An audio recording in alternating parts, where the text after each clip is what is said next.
You are one of the most respected senators globally of Pakistan.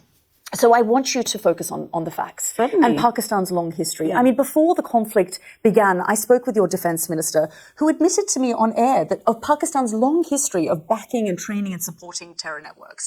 If we look at the long history from 1993 of the Mumbai blast, the 2001 Parliament attack, let me also offer you. But I just want to give you. I find let me give bizarre that we're only talking about India's charge sheet on Pakistan. But because I want to talk to you about the facts that on the ground. A senior intelligence analyst at TRAC, a terrorism research and analysis consortium, told us at Sky News that Brigade 313 is Al-Qaeda in Pakistan. It's an umbrella organization for members of several groups like the Taliban, Lashkar-e-Jhangvi, Hakat al-Jihad al-Islami, Yalda, Miss Hakeem, I don't know who told you this. لیکن سوال یہ پیدا ہوتا ہے کہ جو یلدا حکیم پوچھ رہی ہیں، جو بات کر رہی ہیں، تو پاکستانی جو ہیں وہ گیسٹ کبھی کبھی اس میں کہہ جاتے ہیں کہ یہ بڑا ہیویلی بائسڈ ہے. میرا خیال ہے اس کو اس اینگل سے نہیں دیکھنا چاہیے ہیویلی بائسڈ ہے. جرنلسٹ کا سوال ہے، اس کو بتانا چاہیے. At times she is biased, وہ نظر آ رہا ہوتا ہے، پتہ چل رہا ہوتا ہے، لیکن ہمیں یہ بات نہیں کرنی کہ وہ بائسڈ ہے. ہمیں سوال کا جواب دینا ہے. اور یلدا حکیم اور شہری رحمان کی جو ڈسکشن ہوئی ہے، جو کنورسیشن ہوئی ہے، بھائی کیا بات ہے، کیا بات ہے. شہری رحمان بھی پہنچ گئی یلدا حکیم سے جو ہے وہ بات چیت کرنے کے لیے. انہیں یہ سوچنا چاہیے تھا کہ دیکھیں پہلے خواجہ آصف کے ساتھ کیا ہوا ہے، اب جو ہے وہ میں بھی جا رہی ہوں تو میرے ساتھ کیا ہوگا. تو یلدا حکیم نے ان سے بھی چن کے جو ہے نا وہ سوال لیے اور بدلے لیے. پاکستان کی ایک بار پھر بے عزتی ہوئی اور ایک بار پھر انٹرنیشنل بے عزتی ہوئی، وہ بھی ہوئی ایک ٹی وی شو کے دوران. شیخ شیری رحمان بلاول بھٹو کی پاکستان پیپل پارٹی کے سینیٹر، اور وہ اسکائی نیوز پر بھارت کے ساتھ حالیہ تناؤ کو لے کر پاکستان کا پکش رکھنے گئی، لیکن انہیں امید نہیں تھی کہ ان کا پارا یلدا حکیم کے چبھتے سوالوں سے ہوگا.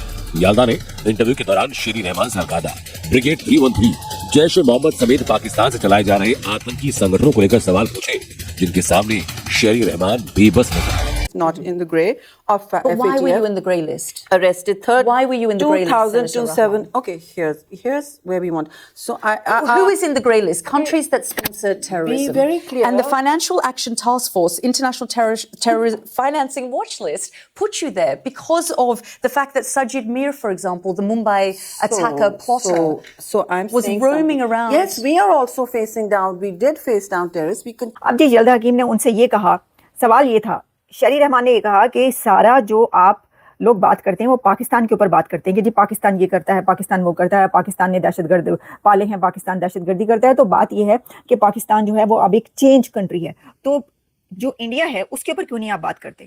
وہ یہ دہشت گردی کر رہا ہے، وہ دہشت گردی کروا رہا ہے، وہ بلوچستان کے اندر جو کچھ ہو رہا ہے وہ اس کا ذمہ دار ہے، تو اس کے اوپر آپ کیوں نہیں بات کرتے؟ تو یلدا حکیم نے ان سے ایک سوال کیا کہ مجھے یہ بتائیے کہ اگر ایسی بات ہے تو انڈیا FATF کی لسٹ میں کیوں نہیں ہے، آپ کیوں ہیں؟ اس سوال کے پہلے حصے کا جواب شیری رحمان نے یہ دیا کہ یہ ہمارا فیلئر ہے.